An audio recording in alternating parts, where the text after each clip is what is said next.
Assalamualaikum warahmatullahi wabarakatuh. Kita awali dengan sama-sama membaca kalimat basmalah. Bismillahirrahmanirrahim. Alhamdulillah rabbil alamin. Allahumma salli wa sallim wa barik ala nabiyyina Muhammad wa ala alihi wa ashabihi ajma'in. La hawla wa la quwwata illa billahil aliyyil azim, amma ba'd.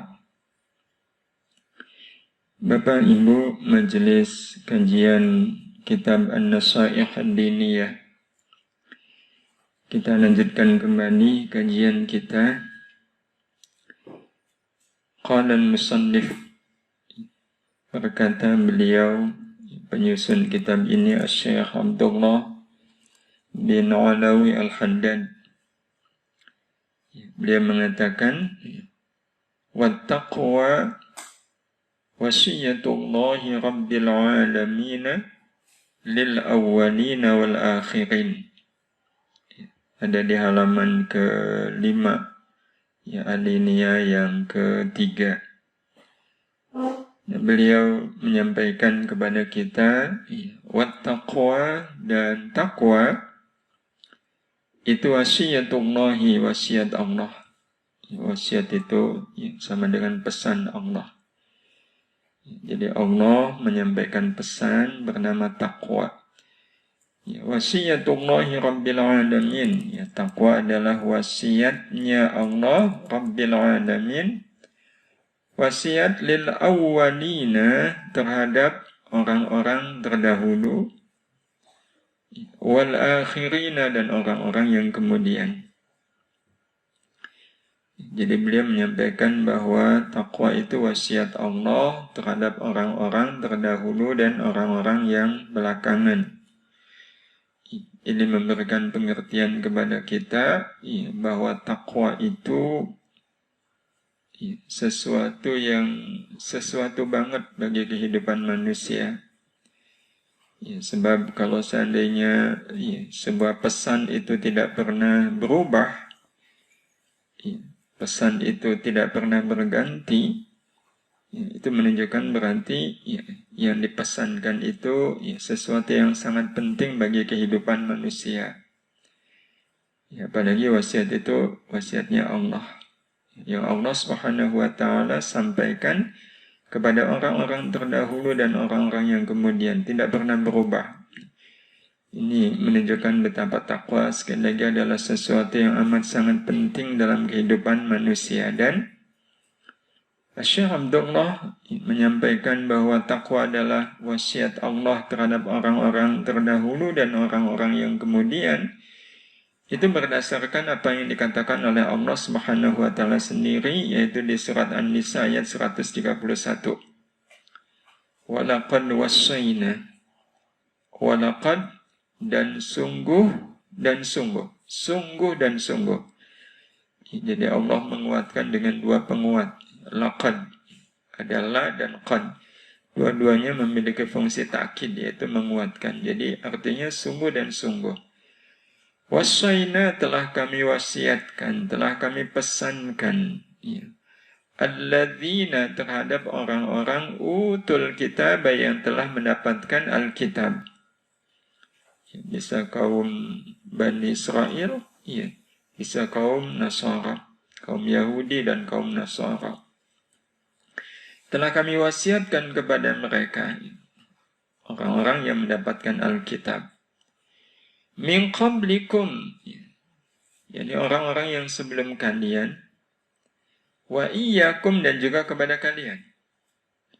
Orang-orang sebelum kalian dari kalangan Ahlul Kitab, wa iyyakum, dan juga kalian. Kalian di sini berarti para sahabat Nabi Sallallahu Alaihi Wasallam, yang kemudian akhirnya terus sampai di zaman kita sekarang.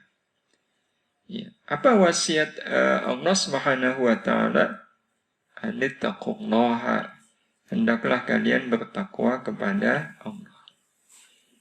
Jadi ini wasiat yang tidak pernah berubah. Wasiat yang tidak pernah berubah.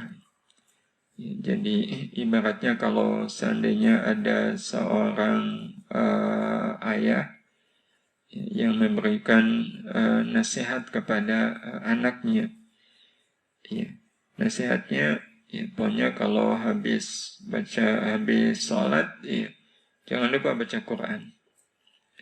Habis sholat, jangan lupa baca Quran.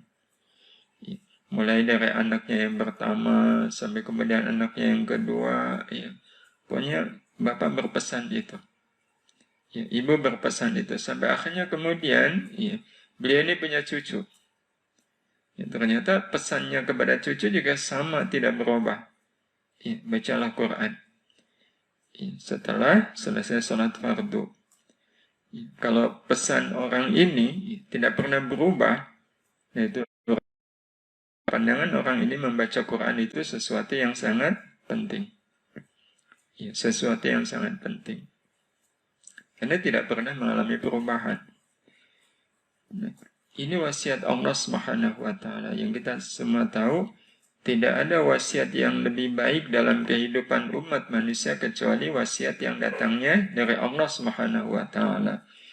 Dan dari sekian banyak wasiat Allah kepada hamba-hambanya, ada satu wasiat yang tidak pernah berubah, yang Allah terus sampaikan terhadap umat-umat terdahulu dan umat-umat belakangan, termasuk umat sekarang, kita semua, yaitu wasiat untuk bertakwa kepada Allah Subhanahu wa Ta'ala. Tentu Bapak Ibu dan jemaah sekalian yang dirahmati Allah Subhanahu wa Ta'ala, ini bukan tanpa latar belakang dan bukan tanpa akibat. Ayat ini memberikan pengertian kepada kita dan itu dijelaskan oleh Asy-Syaikh Abdullah Ba'alawi Al-Haddad.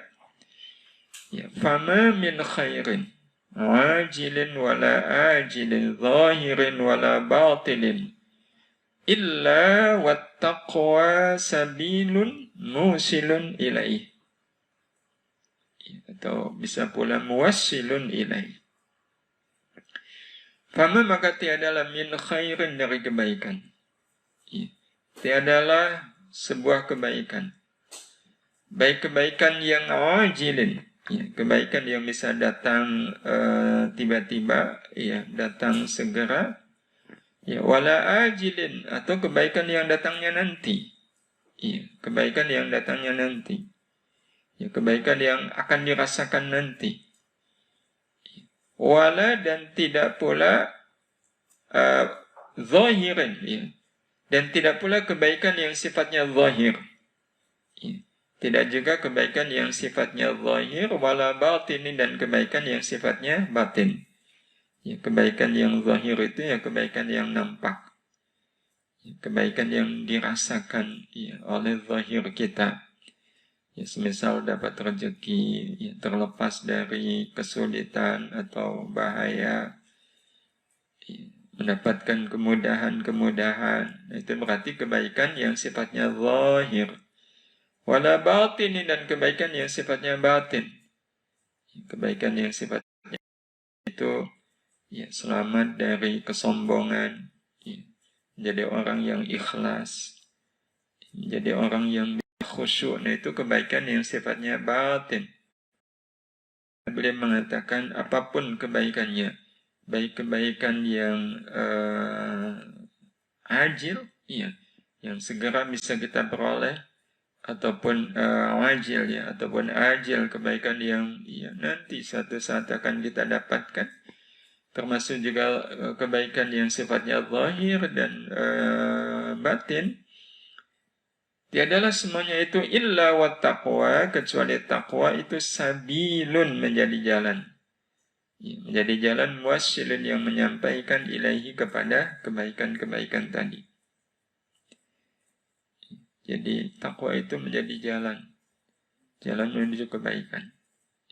Baik kebaikan yang ajil, ataupun ajil, dan kebaikan yang zahir ataupun kebaikan yang batin, jalannya bernama takwa. Sehingga siapapun orangnya yang bertakwa, insya Allah akan dapat kebaikan.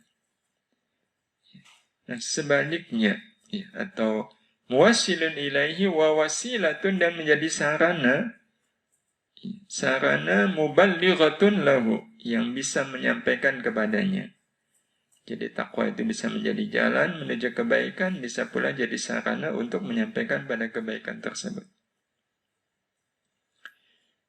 Sebaliknya kata beliau, wama, dan tiadalah min syarrin, dari keburukan, kejelekan, wajilin, yang segera, ya, wala ajilin, dan keburukan yang bisa saja datang suatu saat nanti, ya, zahirin, juga keburukan yang sifatnya zahir, wala batinin, dan tidak juga kebaikan yang keburukan yang sifatnya batin. Ya, karena keburukan juga ada yang zahir, ada yang batin. Ya, kalau zahir ya nyata, ketimpa bahaya, ya kecelakaan, itu keburukan yang sifatnya zahir. Ada juga keburukan yang sifatnya batin, ya, sombong, ya, bakhil, ya, tidak bisa khusyuk, dengki kepada sesama. Nah, itu keburukan yang sifatnya batin. Tiadalah keburukan, ya, baik keburukan itu yang ajil maupun yang ajil, atau yang zahir ataupun yang batin, illa, kecuali wattaqwa, ya. Taqwa itu khirzun harizun. Khirzun harizun. Kecuali dia menjadi pelindung yang melindungi. Khirzun menjadi pelindung yang harizun, melindungi. Jadi takwa itu bisa melindungi kita dari semua jenis keburukan. Ya. Wahisnun, dan benteng. Hasinun, yang menjaga. Ya. Melindungi. Lissalamati, terhadap keselamatan, minhu, dari keburukan. Ya. Wan najatu, dan keselamatan, min dararihi, dari bahayanya keburukan. Jadi kenapa Allah Subhanahu wa taala menyampaikan pesan kepada kita, ya, wasiat takwa yang terus-menerus? Yaitu dalam pandangan Asy-Syaikh Abdullah Ba'alawi Al-Haddad, ya, disimpulkan, ya, karena ternyata, ya, semua kebaikan itu bersumber dari takwa. Ya, bersumber dari takwa. Serta terjaga dari keburukan itu juga sumbernya adalah takwa. Dan kita semua tahu, ya, Allah Subhanahu wa taala itu tidak pernah menginginkan kita kecuali kebaikan. Allah tidak pernah menginginkan kita keburukan.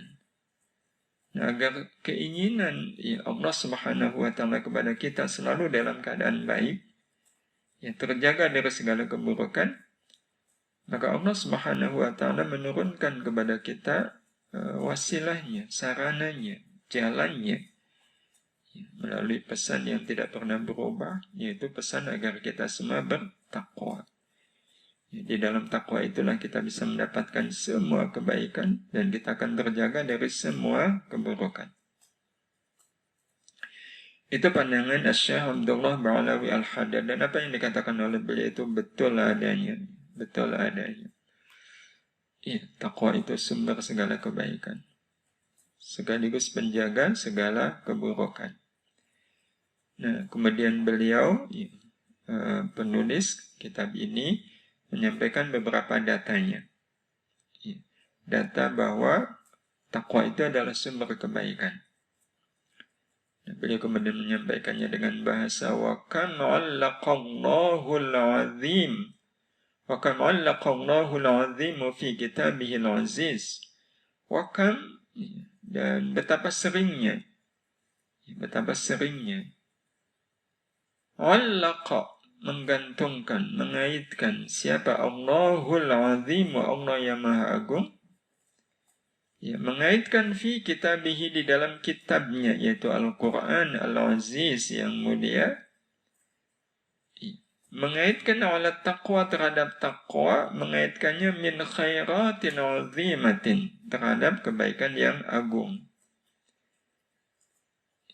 Jadi di Quran, ini dalam pandangan serta penemuan beliau, beliau menjumpai di dalam Quran itu betapa seringnya Allah Subhanahu wa taala, ya, mengaitkan kebaikan-kebaikan yang agung, yang besar itu dengan takwa. Ya, dengan takwa. Dan tidak hanya sekedar kebaikan, tapi juga wasa'adatin jasimatin. Kebahagiaan. Kebahagiaan yang besar, kebahagiaan yang nyata, itu juga dikaitkan dengan takwa. Sehingga orang yang bertakwa itu hidupnya akan baik dan bahagia. Itu dia temukan di Quran sering sekali Allah Subhanahu wa taala mengaitkan kebaikan dan kebahagiaan itu dengan sikap takwa. Famin dzalika, beliau kemudian menyampaikan datanya. Sebagian dari yang demikian ini, beliau menyebutkan al-ma'iyah, al-ilahiyah, al-khifdiyah, al-lutfiyah. Kebaikan yang Allah Subhanahu wa taala hadirkan, di mana kehadirannya itu bersamaan dengan takwa, adalah kebaikan dalam bentuk al-ma'iyah al-ilahiyah, kebersamaan ilahiyah. Kebersamaan ilahiyah itu adalah kebersamaan yang terbangun antara kita dengan Allah. Kebersamaan yang terbangun antara kita dengan Allah. Jadi kita merasa ini dan ini akan dirasakan oleh orang yang betul-betul bertakwa. Yang merasakan betapa Allah itu selalu bersama saya. Allah itu selalu bersama saya. Di mana sifat ma'iyah al-ilahiyah itu al-khifdiyah. Kebersamaan yang menjaga. Kebersamaan yang menjaga. Menjaganya dari apa? Menjaga dari keburukan. Menjaga dari keburukan. Baik keburukan yang sesaat ataupun keburukan yang nanti akan terjadinya, atau keburukan yang sifatnya zahir ataupun keburukan yang sifatnya batin. Itu akan terjaga bagi orang yang bertakwa. Bagi orang yang bertakwa. Karena bagi orang yang bertakwa, Allah akan hadirkan untuknya kebaikan bernama al-ma'iyah, al-ilahiyah, al-khifdiyah, tambah satu lagi al-lutfiyah, yang lembut. Sedemikian lembutnya, kadang kita tidak merasa bahwa kebersamaan Allah Subhanahu wa taala itu betul-betul telah hadir. Kebersamaan Allah itu hadir tanpa dirasakan oleh kita. Karena sifatnya yang sangat lembut tadi, al-lutfiyah. Dan Bapak Ibu, jemaah sekalian yang dirahmati Allah, ini sesuatu yang sangat diyakini oleh orang yang bertakwa kepada Allah Subhanahu wa taala. Sangat diyakini. Dulu di zaman Fir'aun, kita tahu akhirnya Fir'aun itu kan merasa sudah sampai pada puncak kebenciannya kepada Nabi Musa alaihissalam dan kaum beliau. Sehingga akhirnya Fir'aun memutuskan untuk memusnahkan Nabi Musa dengan pengikut-pengikutnya.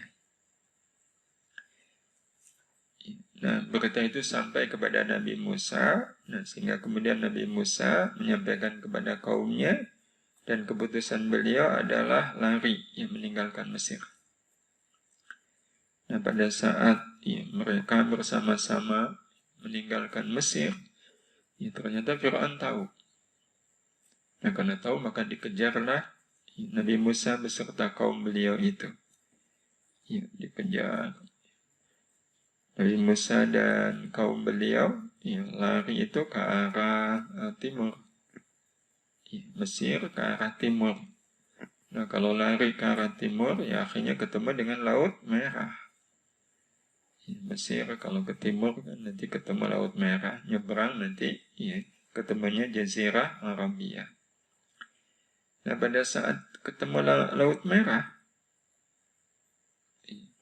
apa yang dikatakan oleh kaumnya Nabi Musa di surat Asy-Syu'ara, Allah mengabadikan, qala ashabu Musa inna lamudrakun. Inna lamudrakun.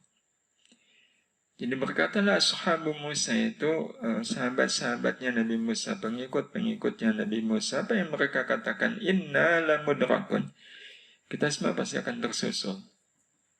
Kita semua pasti akan tersusul.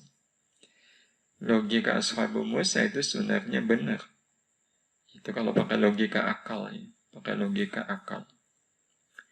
Bagaimana nggak tersusul? Fir'aun mengejar dengan segala kekuatan yang dimilikinya.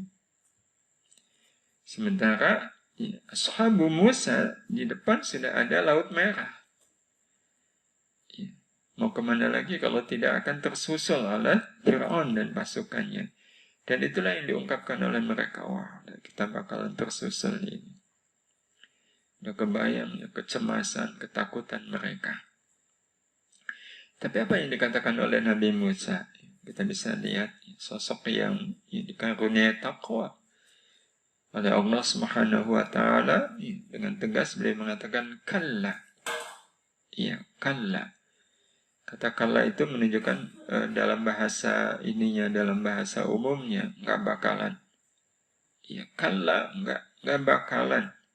Enggak bakalan Fir'aun bisa menjemput atau menyusul kita. Ya, enggak bakalan. Jadi itu keyakinan Nabi Musa alaihissalam. Kalla. Ya. Nah, apa yang menjadi dasar Nabi Musa kok mengatakan kalla? Ya. Padahal secara logika pasti akan tersusul.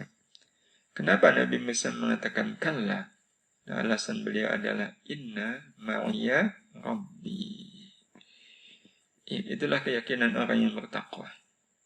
Inna sesungguhnya ma'iyya bersamaku, Rabbi ada Rabbku. Sesungguhnya bersamaku ada Rabbku, ada Allah. Saya dini, dia pasti akan memberikan petunjuknya kepadaku. Ya, petunjuk yang menyelamatkan. Dan keyakinan Nabi Musa ini tidak disia-siakan. Tidak disia-siakan. Turunlah perintah dari Allah. Idrib bi'asakal bahr. Pukul tongkatmu, wahai Muhammad, ke laut itu. Laut pun terbelah. Iya, sehingga Nabi Musa dan kaumnya bisa melewati laut itu sampai ke seberang. Fir'aun kan tetap mengejar nih. Ya, tapi yang duluan sampai ke seberang adalah Nabi Musa dan kaum beliau. Begitu sampai ke seberang, dipukul lagi itu laut. Sehingga laut yang tadinya terbelah kembali menyatu. Dan akhirnya Fir'aun dan kaumnya tenggelam musnah.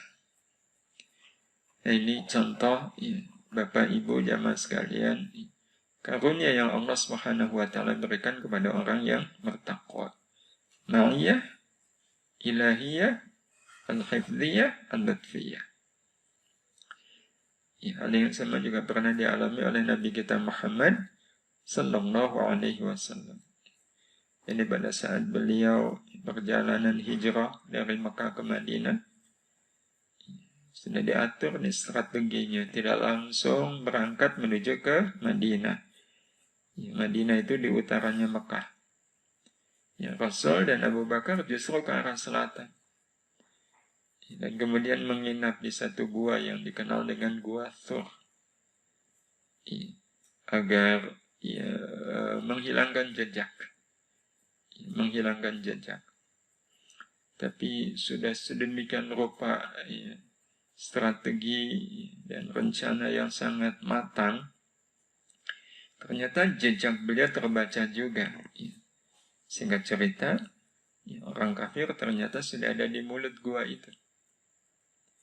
Guanya kecil ya. Untuk masuk ke Gua Thur itu orang harus sedikit merangkak. Jadi kalau sudah ada di dalam gua dan di mulut gua itu ada orang, itu yang kelihatan cuma kakinya. Jadi dari gua itu yang kelihatan cuma kakinya. Nah, Abu Bakar melihat di mulut gua itu ada kaki orang kafir. Dalam pikiran Abu Bakar udah tamat nih. Tamat. Beliau pun amat sangat takut. Bukan menakutkan mengkhawatirkan diri beliau, enggak. yang beliau khawatirkan adalah Rasulullah Sallallahu Alaihi Wasallam. Ya, kalau kalaupun mereka akhirnya menangkap bahkan kemudian membunuh, bukan itu yang membuat saya khawatir. Yang membuat beliau khawatir adalah nasib Rasulullah Sallallahu Alaihi Wasallam. Rasulullah membaca rasa cemas, khawatir, dan takutnya Abu Bakar. Maka apa yang dikatakan oleh Rasulullah Sallallahu Alaihi Wasallam di surat At-Taubah, la tahzan, innallaha ma'ana. Wahai Abu Bakar, kamu nggak usah susah, kamu nggak usah sedih. Ya, la tahzan, jangan kamu sedih, jangan kamu susah. Innallaha ma'ana, sesungguhnya Allah itu bersama kita. Ya, sesungguhnya Allah itu bersama kita. Dan sebagaimana Allah menyelamatkan Nabi Musa dari kejaran Fir'aun, Allah pun menyelamatkan Rasulullah Sallallahu Alaihi Wasallam dan Abu Bakar dari kezaliman orang-orang kafir. Itu bukti orang kalau takwa kepada Allah itu yakin betul Allah itu bersama. Yakin Allah itu bersama. Itu buah dari orang yang betul-betul bertakwa kepada Allah Subhanahu wa Ta'ala. Dan kadang seperti yang disebutkan oleh beliau, penjagaannya itu bersifat al-lutfiyah, lembut sekali. Ya, sedemikian lembutnya kadang kita tidak merasa bahwa di situ ada peran Allah Subhanahu wa Ta'ala. Ada penjagaan Allah Subhanahu wa Ta'ala. Ya, banyak kisah-kisah tentang itu. Seorang pedagang tape ya, yang salih, ya, tape ketan ya, yang terbuat tape yang terbuat dari singkong itu, ya peyem kalau kata orang Jawa Barat. Nah, beliau buat sendiri ya tape itu ya, di rumah beliau di satu kampung yang terpelosok, dan memang kampung itu ya, punya kayak home industry ya. Jadi tidak hanya beliau yang bikin tape, tapi juga tetangga-tetangga. Yang tape itu nanti dijual di pasar. Ya. Nah, cara jualnya ya dibawa ke pasar. Dan karena pasarnya jauh, ya pakai mobil. Hanya saja kampung mereka ini sangat terpelosok. Jadi untuk sampai ke mobil, ya, mobil itu nggak bisa masuk ke kampung. Ya, sehingga tape yang sudah diproduksi oleh mereka itu dipikul dulu melewati pematang sawah. Ya, sebenarnya ada jalan, ya, cuma kalau lewat jalan itu jadi panjang, jadi penduduk ya bawa tapenya itu lebih suka ya motong lewat pematang sawah itu.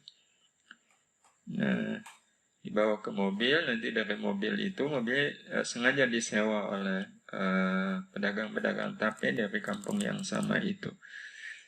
Nah, singkat cerita ini ya, pedagang yang ya, salih tadi pas sedang mikul tapenya, ya, beliau terpeleset di pematang sawah. Akibatnya tapenya tumpah. Ya, tapenya tumpah. Ya, karena tumpah, ya udah. Beliau nggak jadi ke pasar. Beliau balik lagi ke rumah.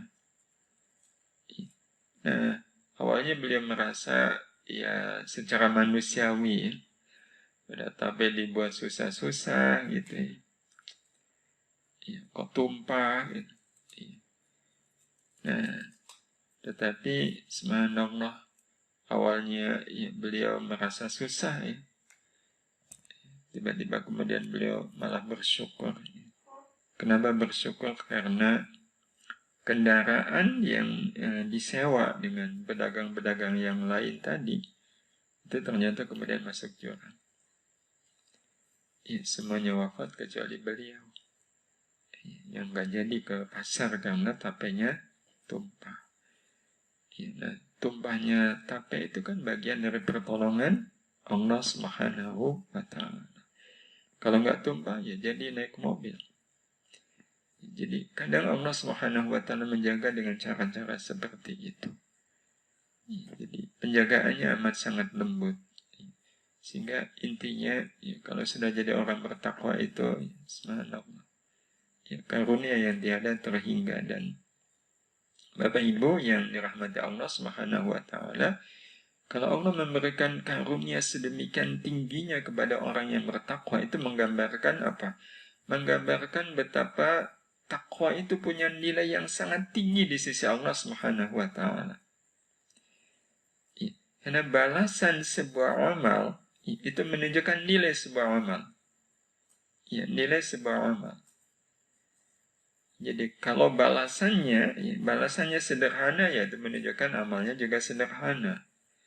Tapi kalau balasannya adalah al-ma'iyah, al-ilahiyah, al-khifdhiyah, al-lutfiyah, ya, sekali lagi itu menunjukkan betapa takwa punya nilai yang sangat khusus di sisi Allah Subhanahu wa taala. Ya, punya nilai yang sangat khusus, punya kedudukan yang sangat khusus. Ya, jadi sama kalau seandainya ada anak oleh orang tuanya, ya, anak ini punya prestasi, ya, terus dikasih hadiah. Hadiahnya pulpen.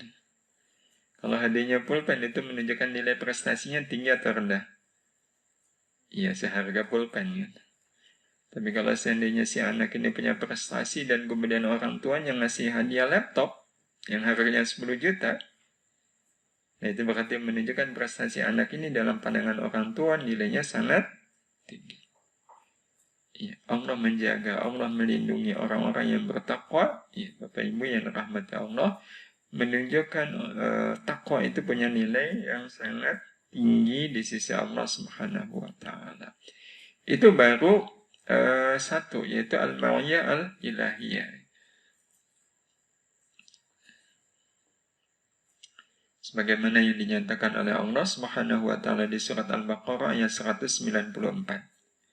Wattaqullah, dan bertakwalah kalian kepada Allah, wa'alamu, dan ketahuilah, annallaha, sesungguhnya Allah itu ma'al muttaqin, bersama orang-orang yang bertakwa.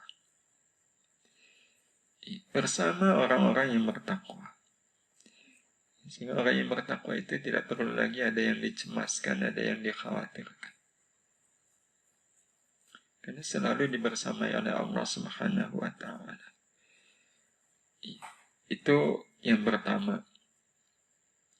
Wa min dzalika, dan sebagian yang lain, ya, sebagian yang lain itu maksudnya kebaikan, ya.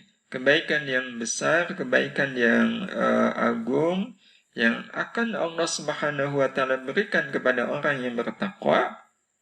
Dan kata beliau, Syekh Abdullah Ba'alawi Al-Haddad, adalah al-ilmul laduniyu. Ilmu laduni. Ya. Ilmu laduni. Jadi orang yang bertakwa itu akan dikasih ilmu laduni. Dan dari mana janji ilmu laduni itu? Dari apa yang dikatakan oleh Allah Subhanahu wa taala di Al-Qur'an, ya, surat Al-Baqarah ayat paling panjang. Ayat berapa? 282.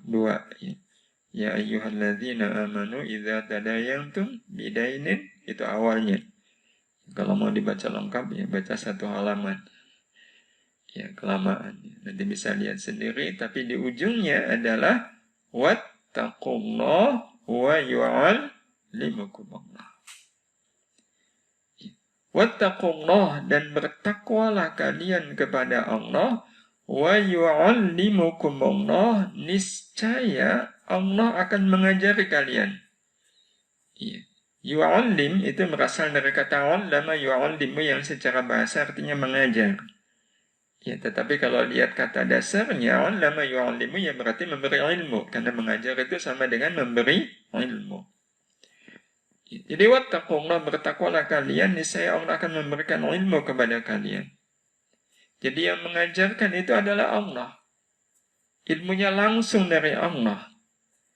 Nah, karena ilmunya langsung dari Allah, maka sebutannya adalah ilmu laduni. Ilmu yang diperoleh tidak melalui siapa-siapa, tapi langsung Allah Subhanahu wa ta'ala.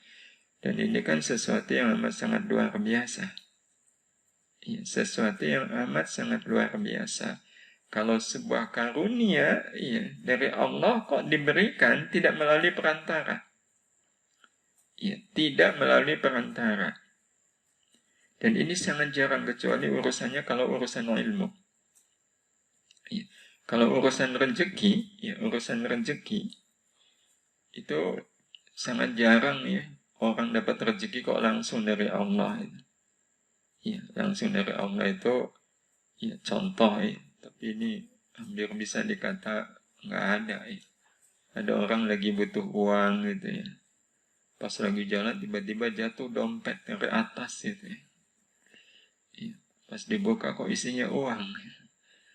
Ya, ini siapa ngasih gitu. Padahal saya di lapangan. Ya.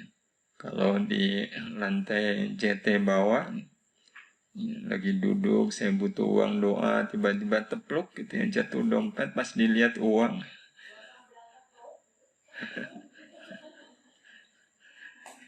Gimana belumnya? Tepluk ya. Itu ada semangka jatuh. Itu pasti bukan dari langit. Mungkin temannya ya, lempar dompet ya jatuh ke bawah. Ya kalau soal rezeki, ya, hampir dikata jarang sekali orang dapat rezeki langsung dari langit. Ya, kalaupun ada hujan, tapi hujan itu ya untuk semua. Ya, tapi kalau ilmu, iya sangat mungkin Allah Subhanahu wa taala ngajarin langsung. Itu yang disebut sebagai ilmu laduni. Iya.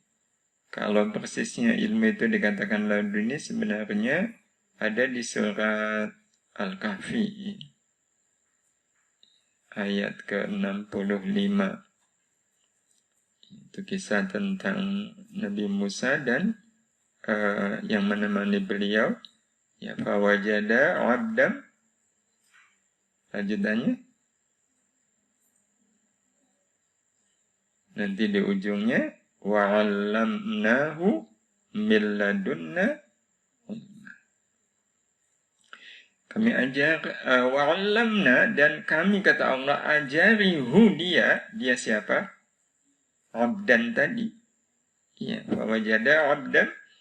Iya, kami ajari si hamba ini. Kemudian di kitab tafsir disebutkan hamba ini adalah Nabi Khidir. Miladunna dari sisi kami. Iya, kami ajari apa? Miladunna ilma. Miladunna. Nah, dari kata miladunna ini akhirnya kemudian lahir ilmu laduni. Jadi ilmu yang memang datangnya dari Allah Subhanahu wa taala.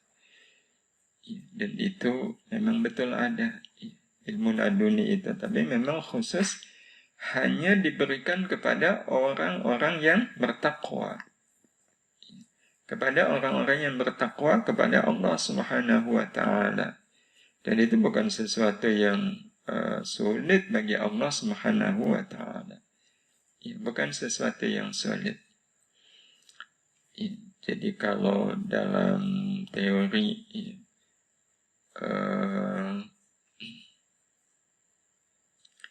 ngerjain ujian ya, ngerjain ujian. Padahal nggak belajar. Padahal tidak belajar. Dan pada saat kuliah, pas soal yang ada, itu pas kuliahnya nggak datang. Jadi pas kuliah nggak datang, nggak juga belajar. Berarti soal itu ada ilmu nggak? Nggak ada. Kuliahnya nggak ikut, baca nggak. Tapi keluar itu soal.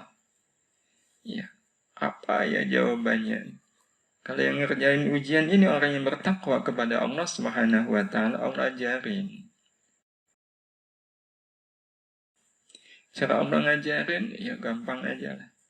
Ya, bukan sesuatu yang sulit bagi Allah Subhanahu wa taala untuk menampakkan sesuatu yang aslinya tidak diketahui menjadi diketahui. Dan itu pernah terjadi dalam sejarah. Pada saat perang Yarmuk, itu perang terberat yang dijalani oleh para sahabat. Perang Yarmuk.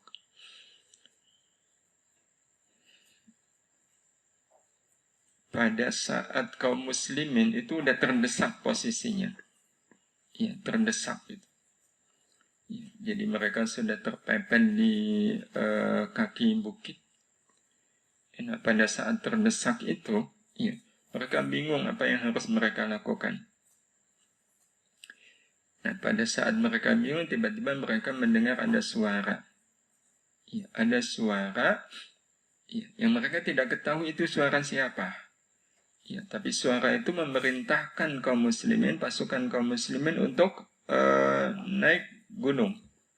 Ya, untuk naik gunung. Suaranya sangat keras gitu, sehingga terdengar dengan jelas. Nah, karena mendengar ada perintah untuk naik gunung, maka kaum muslimin ke gunung itu. Dan ternyata itu menjadi awal kemenangan bagi kaum muslimin ya terhadap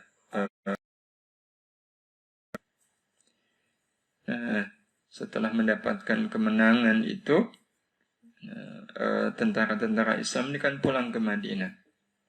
Ya, pulang ke Madinah. Nah, pada saat sampai di Madinah, mereka kan cerita. Ya, cerita dahsyatnya perang. Ya, termasuk saat-saat genting ketika sudah terpepet di bukit. Ya. Ya, mereka cerita, ya, kami pada saat itu mendengar ada suara yang begitu tegas, keras, ya, mengatakan naik ke gunung, naik ke gunung. Ya, kami juga tidak tahu itu suara siapa. Ya, tapi suara itu begitu sangat kuat sehingga kemudian kami naik ke gunung dan ternyata itu menjadi awal kemenangan. Nah, sahabat-sahabat di Madinah itu kan nanya, ya, hari apa itu terjadinya? Ya, suara yang memerintahkan untuk naik ke gunung. Dan ternyata harinya hari Jumat. Jamnya jam berapa? Ternyata kemudian disebutkan jamnya jam ketika Jumatan. Ya, ketika Jumatan. Dan apa yang kemudian dikatakan oleh kaum muslimin yang tidak ikut perang Yarmuk, yang tetap di Madinah. Wah, rupanya ini. Iya. Ini yang menjadi jawaban. Iya. Jawaban apa? Waktu hari Jumat itu, Umar bin Khattab khutbah. Kami semua bingung. Karena tiba-tiba di tengah-tengah beliau khutbah, beliau tiba-tiba teriak, naik ke gunung, naik ke gunung. Ya, kita bingung itu. Ya, di masjid, kok disuruh naik gunung gitu ya. Orang lagi khutbah kok disuruh naik gunung gitu ya. Tapi Umar bin Khattab begitu lantangnya yang mengatakan, naik ke gunung, naik ke gunung. Terkonfirmasi sudah. Oh, berarti kata-kata naik gunung itu ditujukan oleh Umar bin Khattab kepada siapa? Kepada pasukan beliau yang sedang berperang melawan melawan Romawi di Yarmuk. Padahal Madinah Yarmuk itu jauhnya bukan main, terbentang 700 km lebih. Itu artinya apa? Artinya, ini kalau mau dizahirkan, Umar bin Khattab melihat bagaimana keadaan pasukan beliau. Karena kalau nggak lihat, nggak mungkin kan tiba-tiba Umar bin Khattab memerintahkan untuk naik gunung.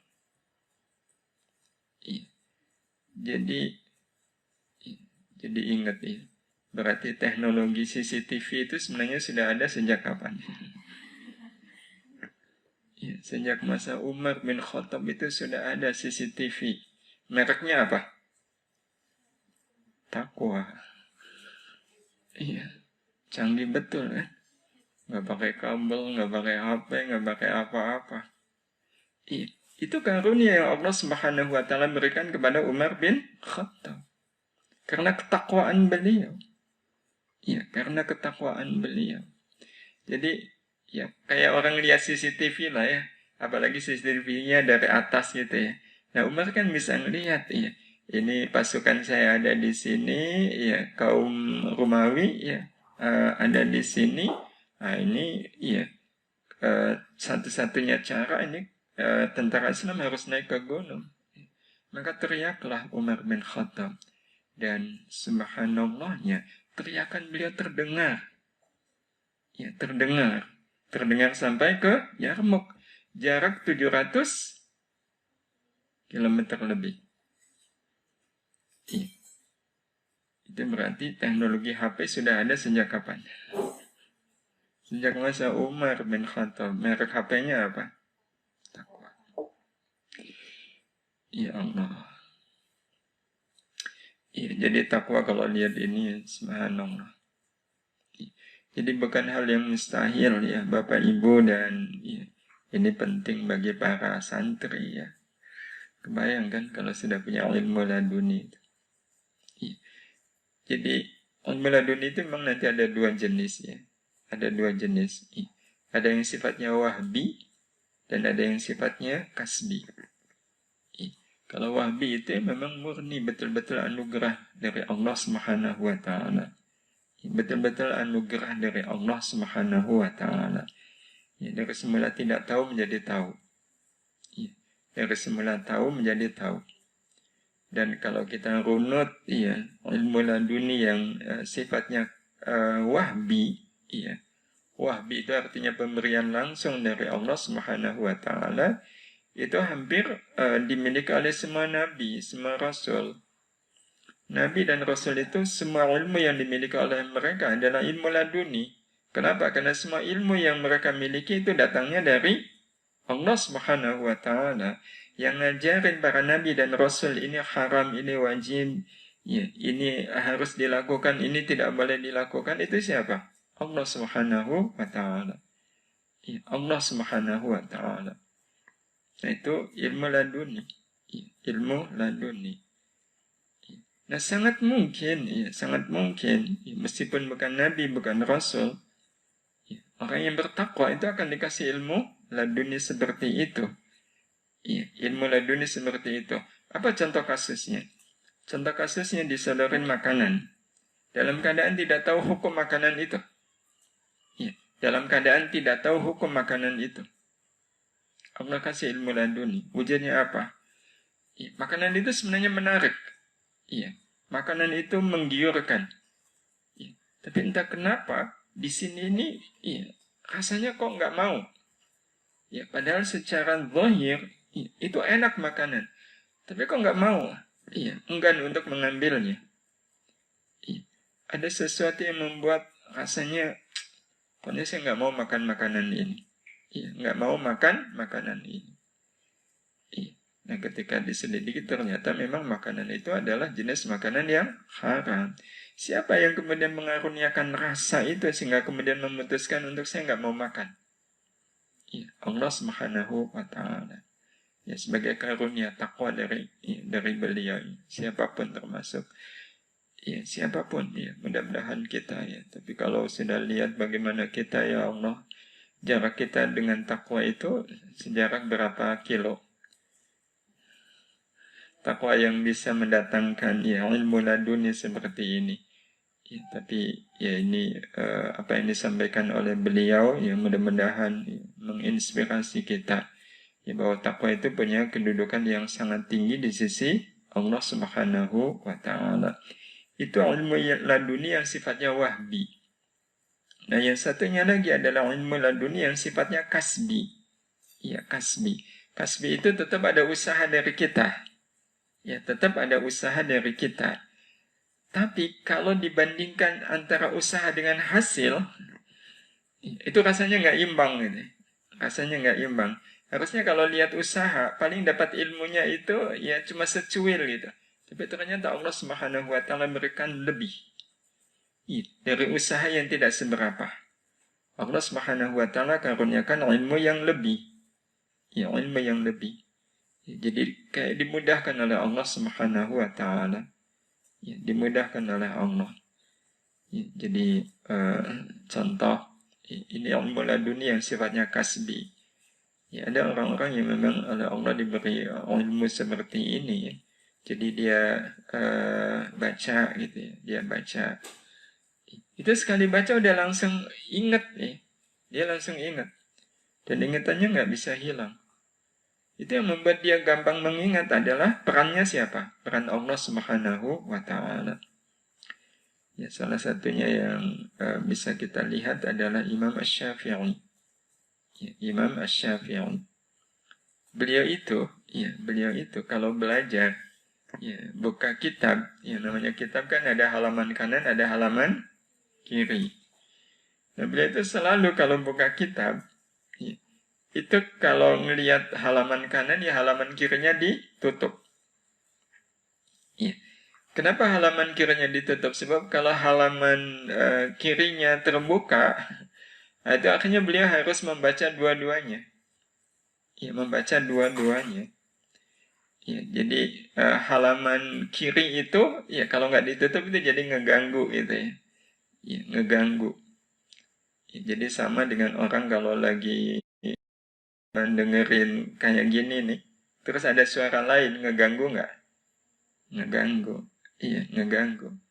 Nah, tapi kalau dalam kasus eh, membaca buku dua halaman terbuka kok ngeganggu, iya, ada nggak di antara kita yang sampai seperti Imam Asy-Syafi'i?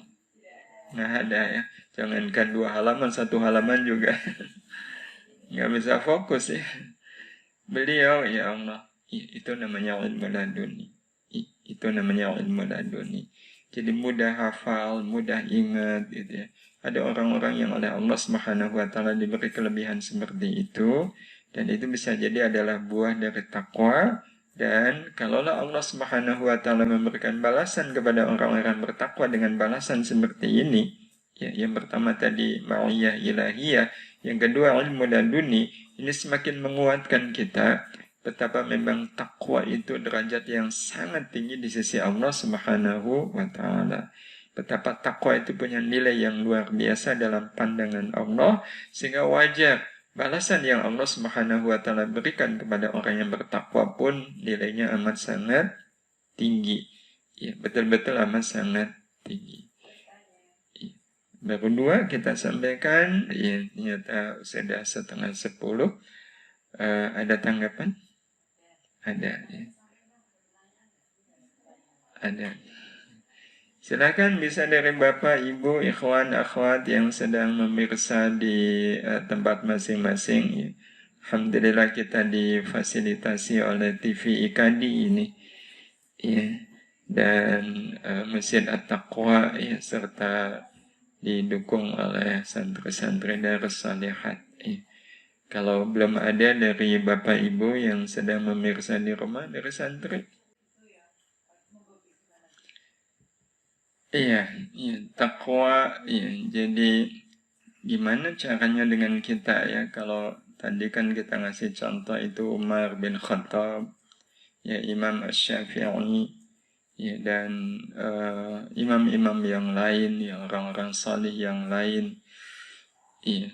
Nah, terus bagaimana dengan kita? Ya? Bisakah kita seperti beliau? Ya, bisakah kita seperti beliau? Ya, kalau soal bisa, ya bisa karena beliau juga sama dengan kita. Ya, sama dengan kita.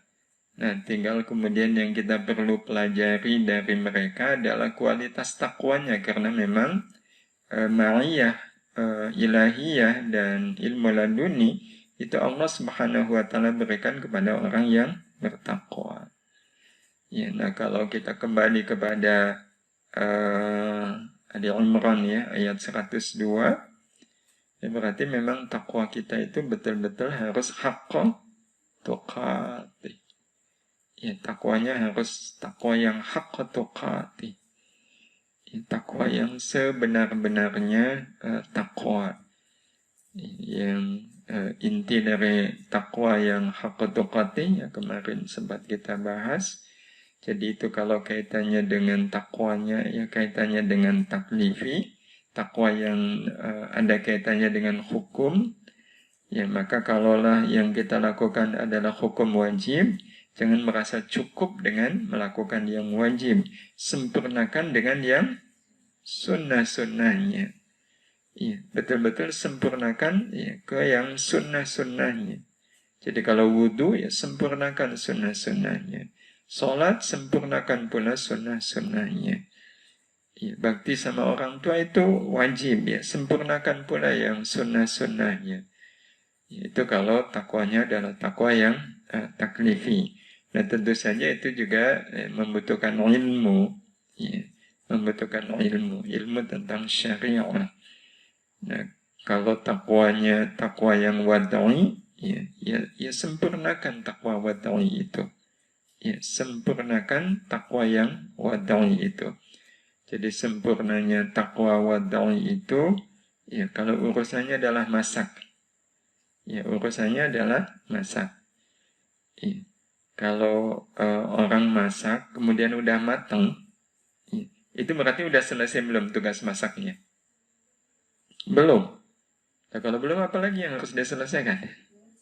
Nah, iya, kalau masaknya pakai wajan kan berarti wajannya harus dibersihkan. Iya, semua yang kotor harus dibersihkan. Dapurnya yang tadinya kotor dibersihkan. Sehingga makanan matang, dapur bersih. Nah itu berarti kalaulah masak itu adalah wujud dari kita melaksanakan perintah Allah Subhanahu wa taala, karena masak buat yang puasa. Iya, masak yang untuk orang yang puasa kan bagian dari takwa. Iya, bagian dari takwa. Nah, kita bisa bayangkan kalau itu dilakukan oleh seseorang, ya. Masak, ya. Sebelum masak dapur bersih, sesudah masak matang dapur kembali bersih, lebih bersih dari sebelum masak. Nah, itu menggambarkan berarti masaknya itu sudah menjadi amal takwa yang haqqa tuqati. Iya. Itu peluang, ya, kesempatan yang kita bisa raih, ya, dan itu akan terjadi kalau kita punya azam yang kuat, ya. Sebenarnya segala sesuatu yang penting kan tekadnya, ya. Kalau ada tekad itu jadi, nggak ada sesuatu itu tidak jadi kecuali karena memang tidak ada tekad. Ya kalau ada tekad, ya, saya mau masak ini, iya, pokoknya saya masak, selesai masak dapurnya harus bersih lagi. Nah, itu namanya ada tekad. Iya, ada tekad. Nah, ya, mumpung di pesantren ini, ya, karena nanti bisa nanya nih sama bapak ibu yang sudah di rumah, ya. Lebih gampang mana belajar, ya, ketika masih di pesantren begini, ini kesempatan bagi kita. Ya begitu, dan kita bisa mewujudkannya dalam semua amal-amal kita yang lain. Ya. Jadi amal itu memang kalau dalam bahasa yang lain, ya haqqut tuqah itu sering dikatakan itu terutama kalau amalnya amal wad'i. Ya, amal yang sifatnya tiba-tiba saya harus melakukan amal ini karena ada sebab-sebab tertentu. Ya. Ada sebab-sebab tertentu itu disebut dengan istilah itqan. Ya, istilah itqan. Nah, itqan ini memang harus menjadi tekad kita bersama. Tidak harus dalam urusan yang besar, ya. Kita mulai dari urusan yang kecil aja. Ya, mulai dari urusan yang kecil. Nyapu itu, ya. Ya, nyapu. Nyapu kan wujud dari amal takwa. Nah, harus itqan. Nah, salah satu itqannya apa? Kalau nyapu. Mungkin nggak ada debu. Mungkin, ya. Maka kalau betul-betul nyapunya itqan, bawahnya kursi dilewatin, ya, atau coba diambil, disapu. Tapi selama ini, Allah nggak kelihatan, nah, itu namanya belum itqan. Iya. Bersih-bersih gitu. Nah, bersihin lemari. Yang namanya debu itu nempelnya di bagian muka atau mungkin di bagian atas. Malah yang lebih banyak di bagian mana? Nah, tapi kalau membersihkan lemari yang dibersihkan yang sampingnya atau yang atasnya? Sampingnya. Kenapa atasnya nggak kelihatan, ya? Nggak kelihatan. Nah, itu contoh sederhana, ya. Jadi menerapkan prinsip itqan, ya. Itqan itu ya, pokoknya sesempurna mungkin. Kalau Nabi Shallallahu Alaihi Wasallam mengajarkan kalau nyembelih saja itu harus itqan. Ya, itqannya apa? Ya, pastikan pisaunya itu tajam. Ya, sehingga sekali itu sudah, ya, tidak sampai membuat yang kambing atau ayam itu akhirnya jadi susah. Gitu. Nah, itu salah satu contoh itqan, ya, yang disampaikan oleh Nabi Sallallahu Alaihi Wasallam, yang kalau dalam bahasa Al-Qur'annya itqan itu ya haqqa tuqati, ya, haqqa tuqati. Ya. Begitu, ya, mudah-mudahan, ya, bisa menjadi wasilah, ya, kita mendapatkan pertolongan Allah Subhanahu wa taala, karena kalau sudah begini ini, ya, kita tidak bisa bersandar kepada apapun dan siapapun, iya, kecuali kepada Allah. I'timad kita kepada Allah Subhanahu wa taala. Meskipun kita tetap punya azam, iya, tapi azam ini harus kita sandarkan pada kekuatan Allah. Mudah-mudahan Allah memberikan kekuatan kepada kita untuk bisa menjadi orang yang betul-betul bertakwa kepada Allah Subhanahu wa Ta'ala. Masih ada natijah, ya, natijah itu hasil buah dari takwa. Ya, apa saja yang lain, ya, masih banyak ternyata. Kita bahas nanti insyaallah pada pertemuan besok. Demikian Bapak, Ibu, dan jemaah sekalian dirahmati Allah, mudah-mudahan sedikit ini bermanfaat, menambah nilai amal Ramadan kita. Kita ketemu lagi besok insyaallah. Kita tutup majelis kita malam hari ini dengan doa kafaratul majelis. Subhanakallahumma bihamdika asyhadu an la ilaha illa anta astaghfiruka wa atubu ilaik. Assalamualaikum warahmatullahi wabarakatuh.